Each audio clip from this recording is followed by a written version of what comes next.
All right, hey folks. So today's video is going to be talking about what lessons have I learned from lifting which can apply to life in general. This was a really interesting video idea which was originally put forward by Landon from Basement Bodybuilding. He did this video way back in November. He asked me to do a reply, and I've been meaning to do a reply, but I've just got too busy with other videos. This is in response to that video he did way back in November. The premise of the video is this. The premise is, what 4 things has lifting taught you which has bled into life as a whole? So we'll start off with my first one. Firstly, I would say lifting has taught me not to be reactionary.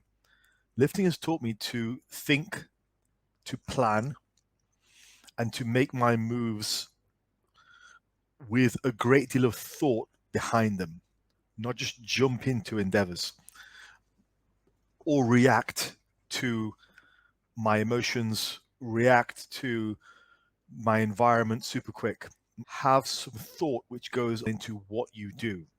Have some thought which goes on into creating a process. In lifting, the most reactionary people are the ones who are constantly just second guessing their routines all the time. Maybe you want to make this tweak here, I want to make this tweak here.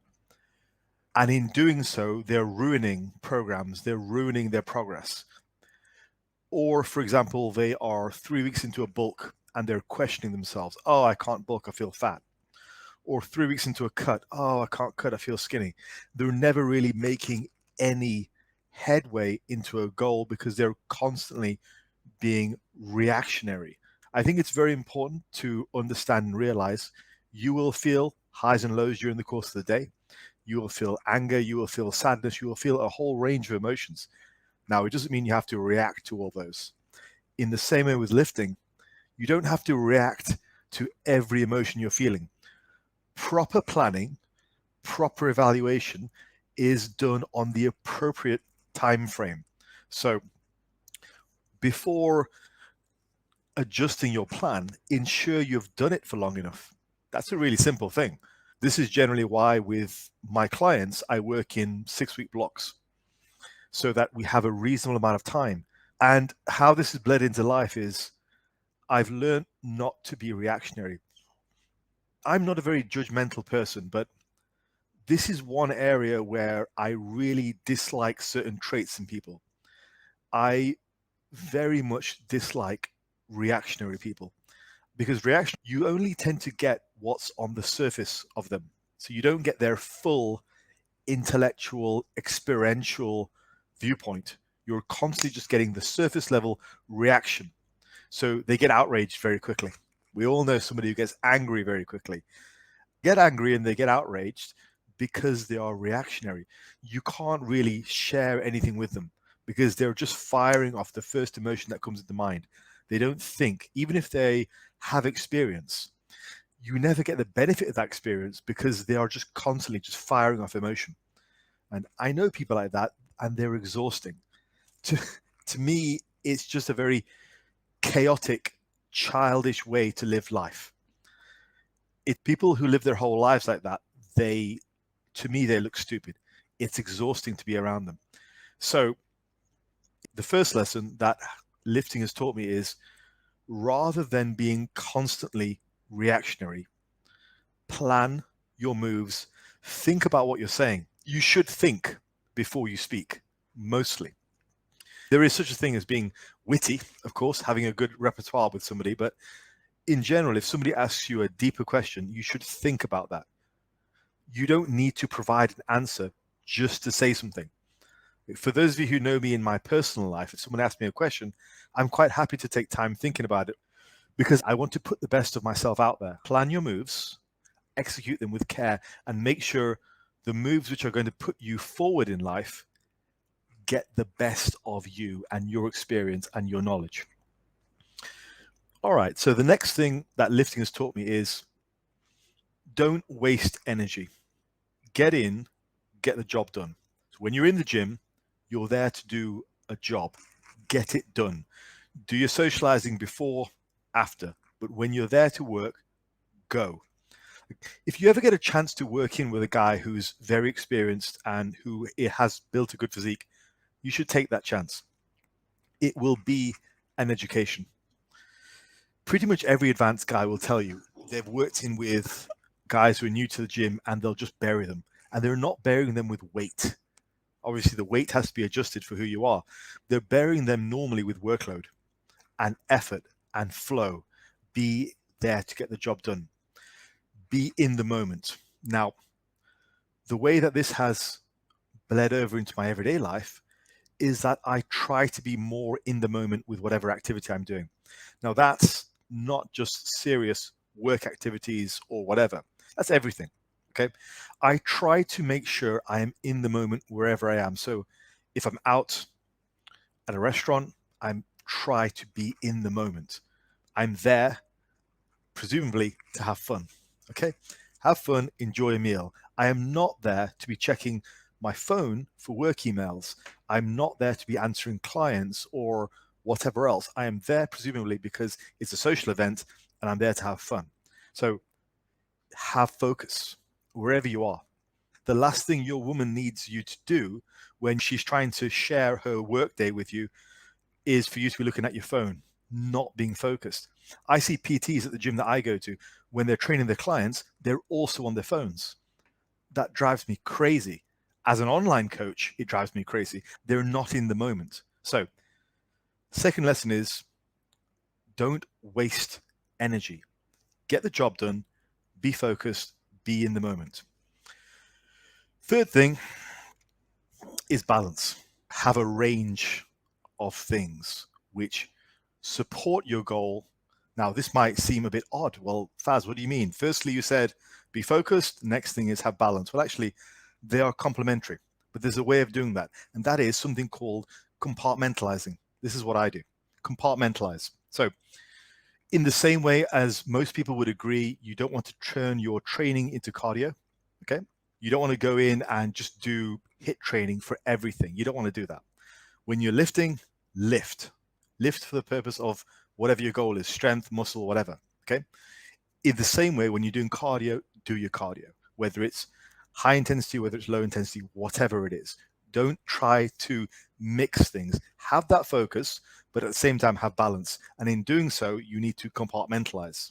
So that is, have a clear separation between your various activities.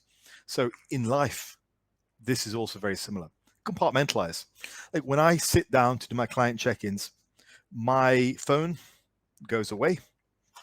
My tabs on my desktop, they all close down except for the relevant ones. So when I'm there doing client check-ins, I'm just focused on that. I am completely time blocking just time to do that.